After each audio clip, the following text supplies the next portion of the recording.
Everyone wants to take their business, their skills, to the next level. Small and mid-sized business owners have exceptional insight into how to do this.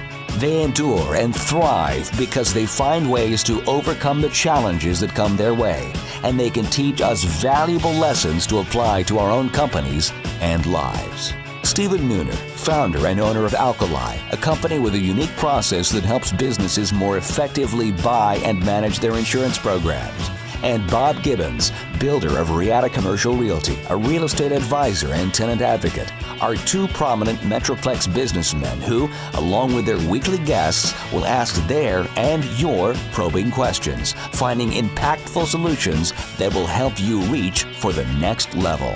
Here are your hosts, Stephen Nooner and Bob Gibbons.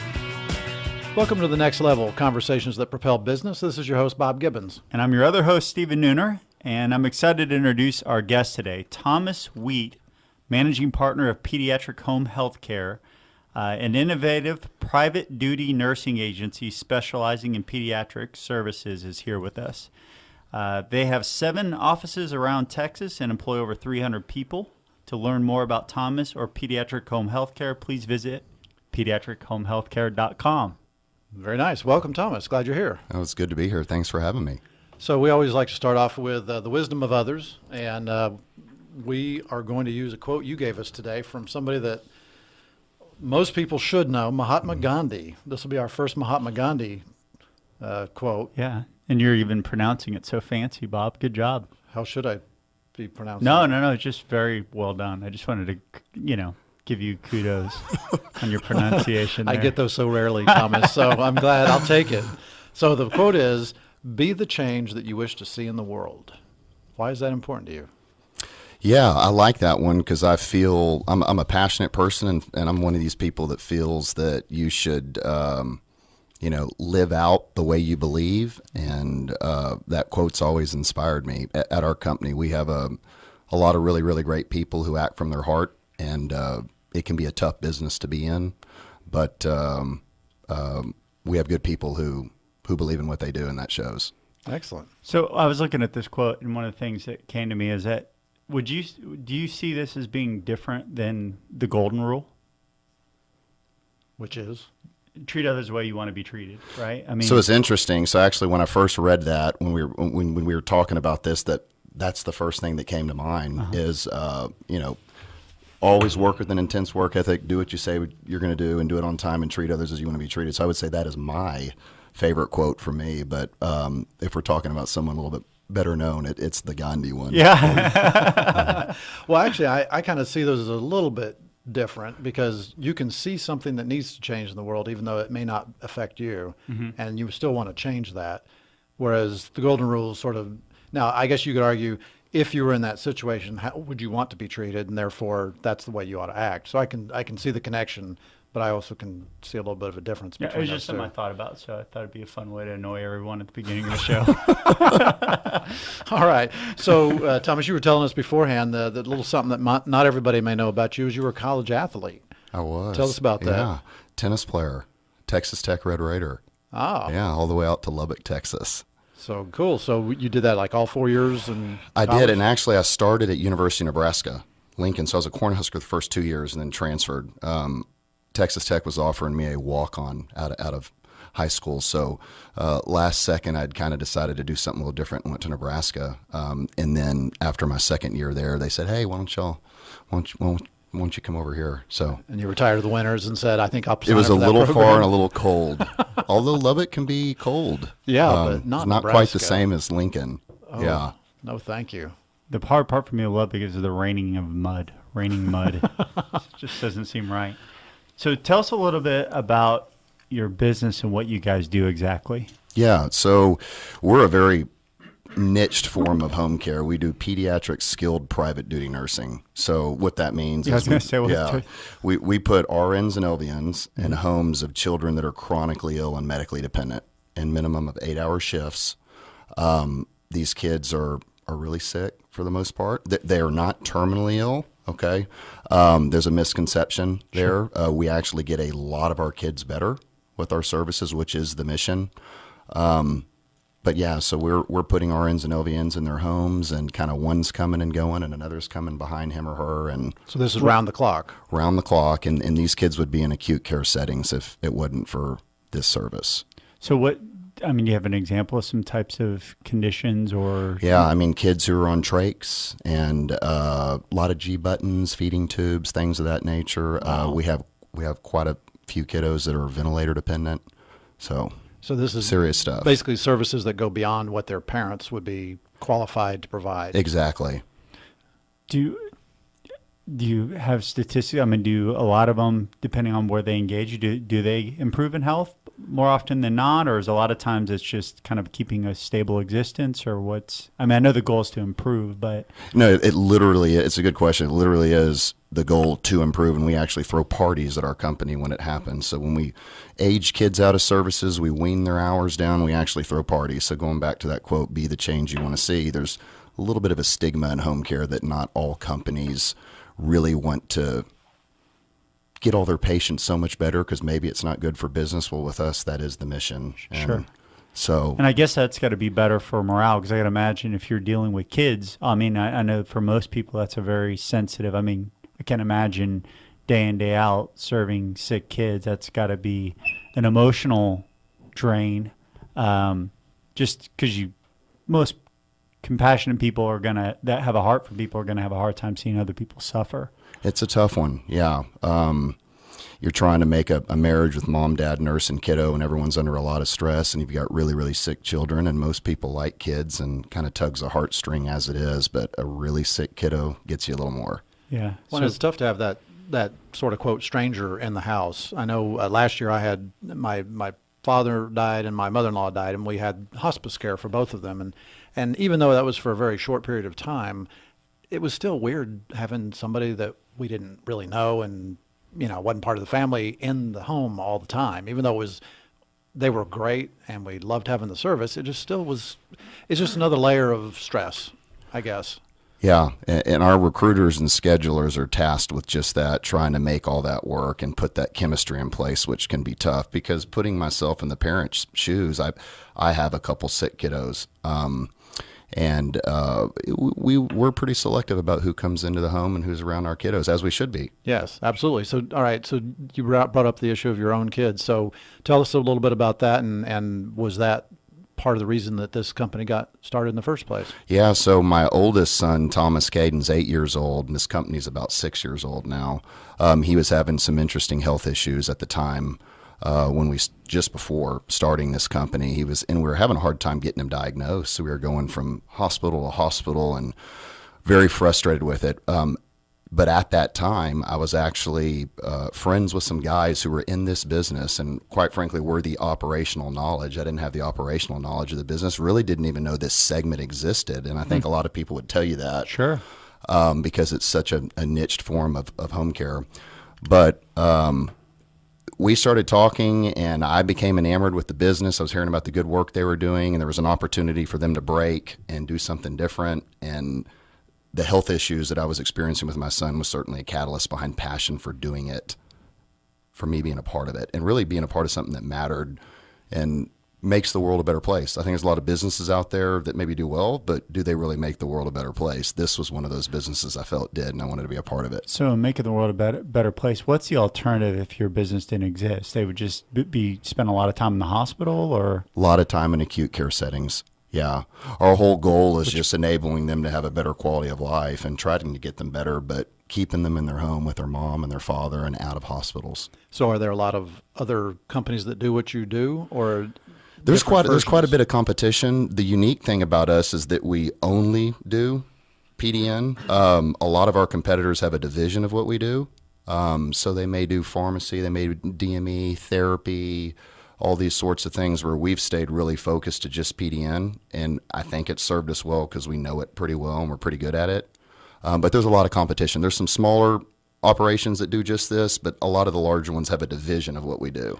So I know the patient's your client, but who's your other client? I mean, is it the providers that refer your services? Because like you said, most people probably don't know your service exists until they're in that situation? They find out from the provider, or how do they find out? Right. Yeah. No, it's a great question. It would be the patient, but then also the referral source, which would be the children's hospital. Okay. But for us, because we only do the PDN piece, we've created additional referral channels for ourselves, like the therapy companies and the DME companies What and does the DME pharmacy stand for? companies, durable medical equipment. Okay. So they'll, Bob. they I was going to say, if you knew that, I would. I don't know what I would do. there's a lot of acronyms in healthcare. I'm sorry, I can should have tell. been. But no, it's the thing that works well with that is because we're so specialized and only do what we do, that we'll refer those guys what they do and they'll send us what we do. So it works well.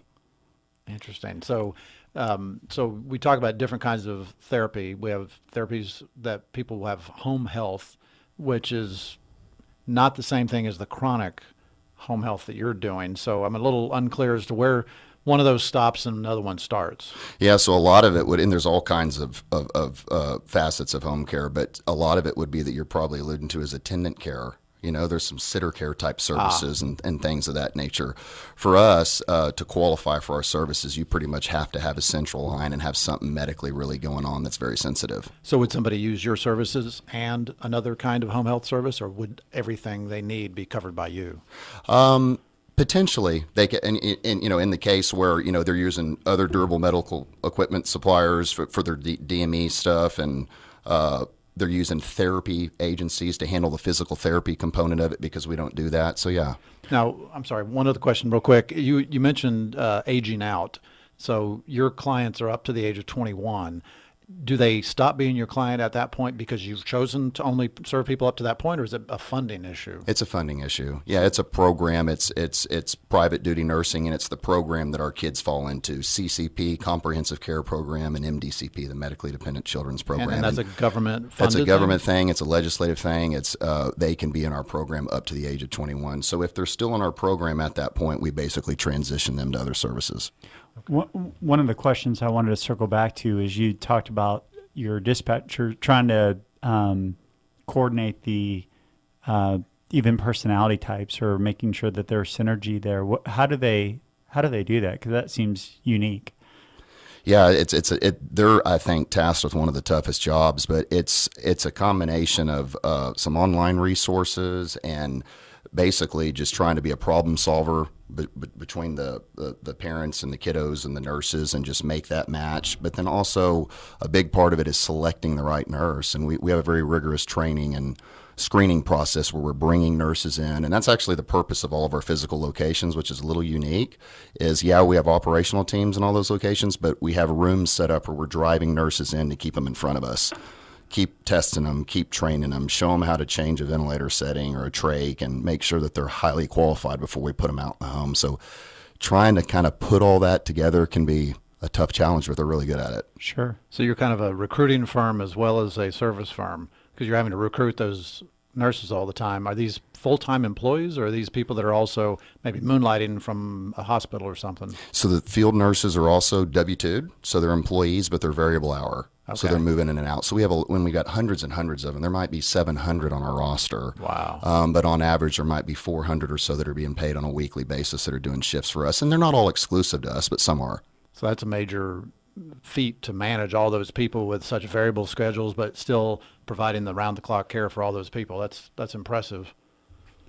So how can getting involved with politics impact your business? Stick around and we're going to learn from Thomas's experience. And now, Confessions of a Recovering Landlord. This is Bob Gibbons with Riata Commercial Realty, and I am your recovering landlord. After 20 years as a landlord, I now use that experience only for the benefit of companies that lease or buy office buildings and warehouses.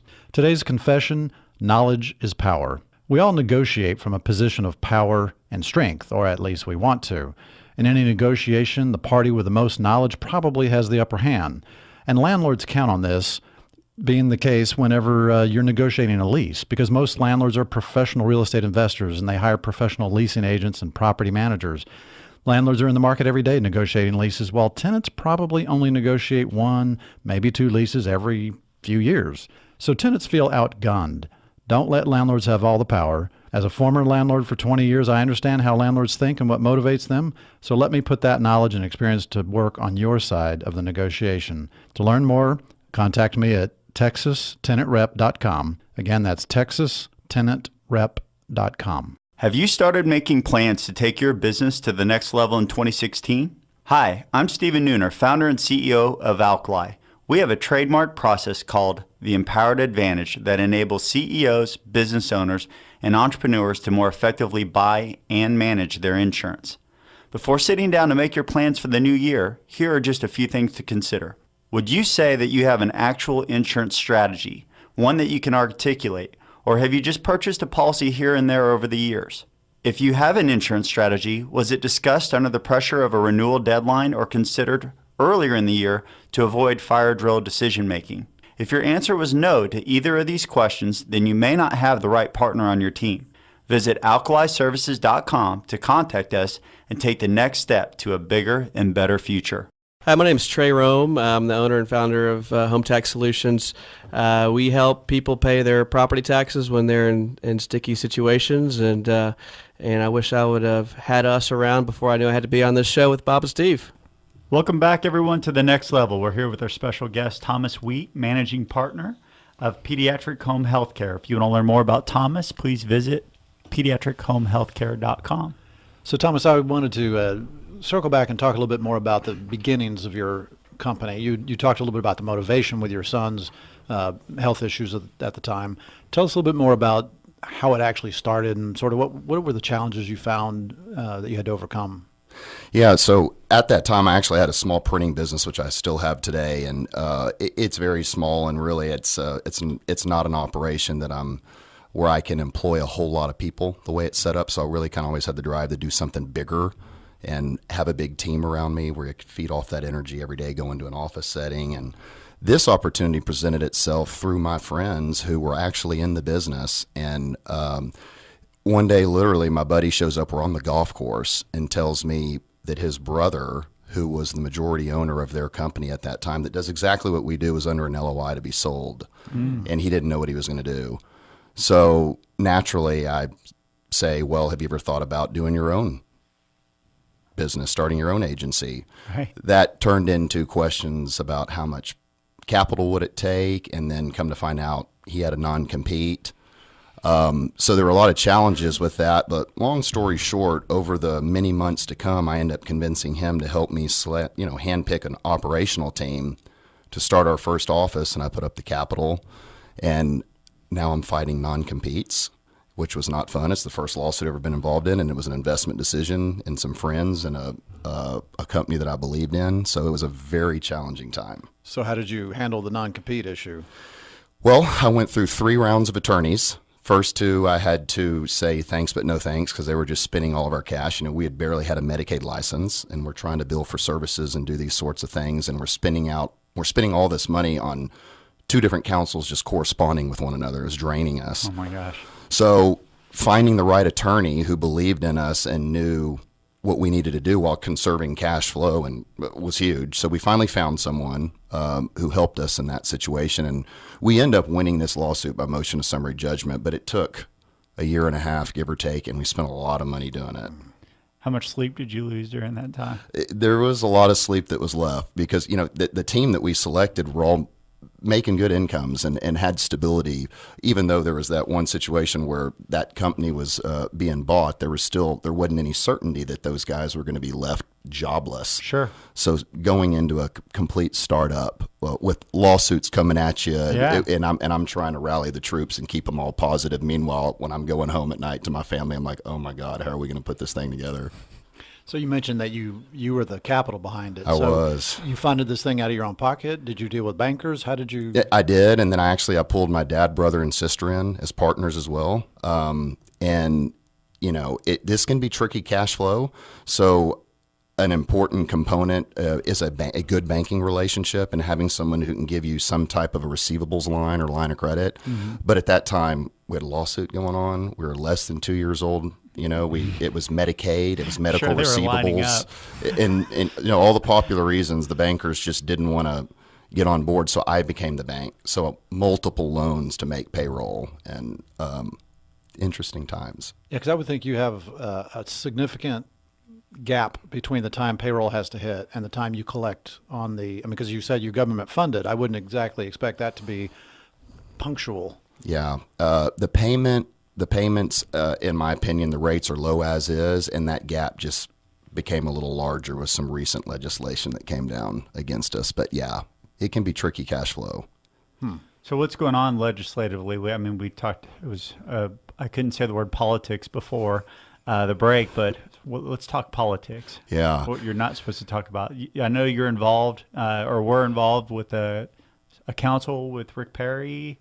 Yeah, Health and Human Services in Texas, and I'm still involved in a leadership capacity there. But the biggest thing that our business faces right now is managed care, and it's a really tough one. The states, each independent state can choose to dive into managed care or remain fee for service. In Texas recently, this month, November, has gone fully managed care statewide in our program, Star Kids. So we essentially are now dealing with, instead of the state's vendor that was one that was making all the payments, TMHP, you have all of these managed care organizations that act like insurance companies that are now responsible for determining what's medically necessary and how they're going to pay you. So they act as a middleman between the government and you, or the patient. Absolutely. And so they play the bad guy. And yeah, I can kind of imagine where that's going. What's the driver? I mean, obviously Texas, I mean, our economy's growing, killing it. Are they worried about what's their challenge to what they're doing to the budget? Because they're cutting by using these managed care type services, right? They're trying to cut the budget, but it seems like we have a very, very healthy economy going on. Are they worried about all the people moving in and it's going to put too much on the system and then they have too much out there? I mean, or is it just budget hawks, fiscal conservative? I mean, what's it's a little bit of everything. The Medicaid budget in Texas alone is an enormous budget, and it's been a little out of whack. I mean, and quite frankly, I think the state would tell you too, it's just a really, really hard contract to manage, and the vendor that they had doing it was having a very difficult time taking care of providers. So yeah, I think it's mostly about money and trying to save dollars. The issue is if it's a managed care company that's just trying to achieve their cost efficiencies by cutting good providers on the front end, as opposed to looking at those providers as partners and allowing the doctors who write the orders to be the guidelines, and then making sure that the home care provider is the eyes and ears in the home, let them do their work, keep kids out of hospitals, et cetera. Right, which seems to me like the difference between this is an expense mindset and this is an investment mindset. Because, I mean, if those kids are back in the hospital, I mean, doing what I do, I absolutely know definitively the hospital is a way more expensive place to be treating these kids. Way more expensive, yeah. So what's the mindset? Is it literally just that, like, just kind of that broken mindset of like we just have to manage this expense instead of looking at or is there just not the data to prove it? So it's a good question. So I think a lot of the managed care organizations, number one, don't believe that the data out there is really accurate. So my team at Pediatric Home Healthcare spends a lot of time tracking this info and providing metrics to these organizations to show them, hey, here's this was the diagnosis upon us starting care at this point, and here's where it is now, and doing this for all of our kiddos to show them there's a lot of value in seeing, investing in the relationship here and keeping these kids out of the hospital. So I don't know why most aren't tracking that, but it's not an insignificant component. Well, I know some of the cuts, just because, I mean, I'm a little bit adjacently connected to what you do, are really, really impacting some of the providers. From your perspective in your business, do you see this as an opportunity? I mean, is this going to push out some of the smaller providers? Are we going to have access challenges? I mean, will you make it up in volume, the cuts that are coming down, or? Remains to be seen. So I'm very nervous about it, quite frankly. The pay periods have slowed down.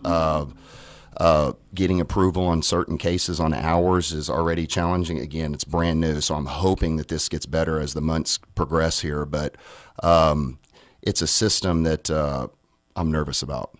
And it's quite frankly been the one really big thing that I've been the most scared about in this industry. And I knew coming into this business that we were going to have legislative concerns, and that could be an Armageddon for it. And I was willing to take it on. Sure. So whenever Stephen was just talking about this, are you seeing consolidation? I mean, if some of these little guys fall out, are you already starting to see some of that? We are. And I would still say that healthcare just across the industry is still fairly fragmented, but you are seeing more and more acquisitions and things going down. So there's some consolidation And happening. is that consolidation where people are just buying up their competitors to create a bigger company that looks just like their own, or is it more vertical integration where different people are adding different services to their product line? It's both. Yeah, it's both. You see a lot of companies buying their competition, very acquisitive bunches out there, and you also see other companies merging, adding a service line that they maybe didn't have that they think makes sense for what they've been doing. What's the biggest challenge? I mean, obviously this is a big one, but just kind of operationally, the biggest challenge you have for your business. Yeah, aside from legislation. Yeah, that's not enough. Let's go deeper. Yeah. No, it's, we're business services, so I think it's finding good people.